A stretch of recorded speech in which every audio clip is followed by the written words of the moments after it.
Hello বন্ধুরা, তোমরা সবাই কেমন আছো? আশা করি সবাই ভালো আছো। আমি স্বাগতা চলে এসেছি ছোট্ট একটা নতুন ভিডিও নিয়ে। তো আজকে এখন আমি রান্না করবো। আয়ুষকে স্কুলে দিয়ে আসলাম, তো খুব তাড়া ছিল। সবজিগুলো কেটে নিয়েছি। আজকে বানাবো রুই মাছের পেটি দিয়ে আর ফুলকপি আলু দিয়ে ঝোল, আর বানাবো পালং শাক। এখন তো কচি কচি পালং শাক উঠেছে, কেন শীতকাল, শীতের মরশুম মানেই সবজি। আর আমরা যেখানে থাকি না, মদনপুর মানে যে জায়গাটার নাম, সেখানে আমাদের সবজি বিখ্যাত। মানে তুমি যদি কখনো সবজি যদি কিনতে চাও মন ভরে, তাহলে অবশ্যই আমাদের মদনপুর বাজারে সকালবেলা চলে আসবে, ভোরবেলা। তো দারুণ দারুণ সবজি পাবে। তো আমি এখন কিনি, আমার তো খুব ভালো লাগে, কিন্তু গরমকালে তো সেরকম বেরোতে পারি না। শীতকাল পড়েছে, এখন আমি বাজারও করি, বাজার করে এসে রান্না করি। আয়ুষকে দিয়ে এসে এক হাতে কেটে কুটে সব কিছু মশলা করে রান্না করছি। তো রান্না করে আবার আয়ুষকে আনতে যাবো, তার মাঝে ভিডিওটাও করে নিলাম। কেন ভিডিওটা তো বড় হচ্ছে না, কয়েকদিন ধরে একটুখানি প্রবলেমের জন্য সেইভাবে ব্লগিং করছি না। শরীরটা একটুখানি গলা ব্যথা আছে, তার জন্য ভিডিওটা ঠিক মতো করতে পারছি না। তো দেখো, ফুলকপি মাছ ভেজে নিলাম, ফুলকপি দিয়ে ঝোল বানাবো আর সংক্ষেপে ভিডিওটা করছি। আর এদিকে আমি পালং শাকটা করব আলু দিয়ে। আলু একটু দিয়েছিলাম, বেগুন, শিম আর হচ্ছে তোমার মূলো, ধনেপাতা দিয়ে। ওইদিকে হচ্ছে করবো হচ্ছে পালং শাক। তো দেখো, সবজিগুলো আগে দিয়ে দিচ্ছি, তারপরে শাকটা দেবো। কেন সবজিগুলো একটুখানি নেড়ে চেড়ে নুন হলুদ দিয়ে তারপরে শাকটা দেবো। হলুদটা আমি শাকে দিয়েছিলাম, কেন সবজিতে আমি শুধু নুনটাই দিয়েছি। আর বন্ধুরা, গরমকালটা একরকম, শীতকালটা একরকম। এবার শুনছি নাকি খুব শীত পড়বে, তবে দুদিন বেশি বোঝা যায়নি, কিন্তু আজকে থেকে না খুব শীতটা বোঝা যাচ্ছে। মানে হ্যাঁ, শীত পড়েছে। আর দেখো, সবুজ সবজি খেতে খুব ভালো লাগে। আর আমি পালং শাকগুলো মানে ভালো লাগে, রান্না করতে ভালো লাগে। আর এইসব রান্নাগুলো করলেই না খুব মায়ের কথা মনে পড়ে।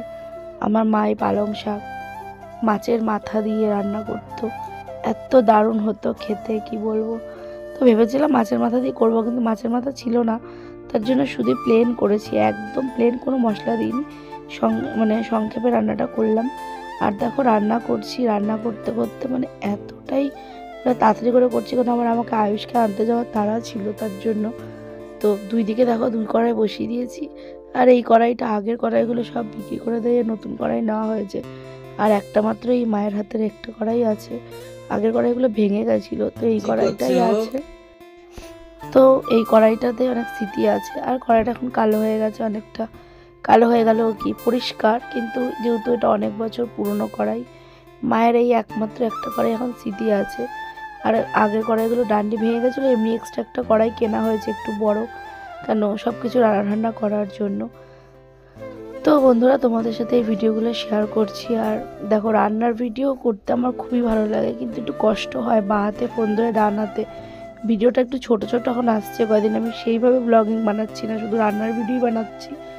আর টোটাল ভিডিওটা করার চেষ্টা করব, কেন দুদিন ধরে একটুখানি অন্যরকম, আমার শরীরটা এতটা খারাপ যাচ্ছে, ঠান্ডা লেগে মানে গা গরম হয়ে যাচ্ছে, তারপরে আইসিউ স্কুলের চাপ, সব মিলিয়ে একটা মানে একটা অন্যরকম। তার মধ্যে ফোন ধরে স্টার্ট করা যায় না ভিডিও সেইভাবে, তো অনেক কাজ থাকে সকাল থেকে, তার জন্য ভিডিওটা করতে পারছি না সেইভাবে। কিন্তু ভিডিওটা আমার একটা ভালো লাগার জায়গা, ভিডিওটা আমার অবশ্যই মানে আমার করা সবসময় উচিত। আর ভিডিওটা করব, কিন্তু মন মানসিকতার জন্যই হচ্ছে না। তো দেখো, আলু ফুলকপি কষিয়ে জল দিয়ে দিলাম, দিয়ে মাছগুলো দিয়ে দিলাম। বাড়ির উপর থেকে মাছ নেওয়া হয়েছিল। আর এখন অনলাইন সিস্টেম হয়ে বন্ধুরা এমন হয়েছে, মানে সব কিছু ফোনে টাকা, ফোনে মাছ আলা সবজি আলা, কিন্তু এই মাছ আলা ছিল না। তো তারপর আবার নেক্সট দিন টাকাটা দিতে হলো, কেন যেহেতু ফোনপে তো সবাই এখন ইউজ করে না। মানে সবাই তো সব কিছু, দেখো সবাই সব কিছু ইউজ করতে গেলে অনেকে পারে না বা জানে না। সবাই এবারে কি, দেখো অনেকে বলছে যে চিকেনের দোকানে গেছিলাম, বলছে জানো দিদি, আমার এত 4500 টাকা মানে কেটে নিয়েছে। কী কারণে কেটেছে ও বুঝতেই পারছে না, তার জন্য অনলাইনে অনেক জায়গায় মানে হয়ে আবার বন্ধ করে দিয়েছে। তো তার জন্য সেখানে ক্যাশ টাকা রাখতে হয়।